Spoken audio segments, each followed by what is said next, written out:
लाडक्या बहिणींची सरकारकडून फसवणूक, आमदार शशिकांत शिंदे।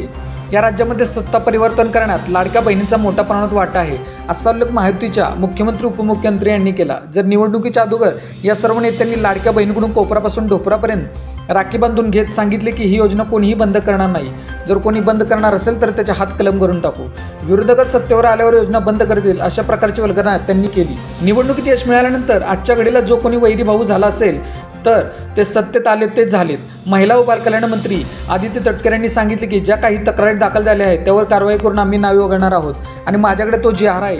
ज्यावेळी ही योजना लागू करायची त्याच वेळेला नियमाप्रमाणे देण्याचा उल्लेख असताना निवडणूक जिंकायची म्हणून सरसकट सर्वांना देण्याचा निर्णय घेण्यात आला। GRची अंमलबजावणी न करता निवडणुकीपुरते मते घेण्याकरता लाडकी बहिणीची योजना राबवून त्यांची फसवणूक करण्याचे काम या सरकारने केले आहे।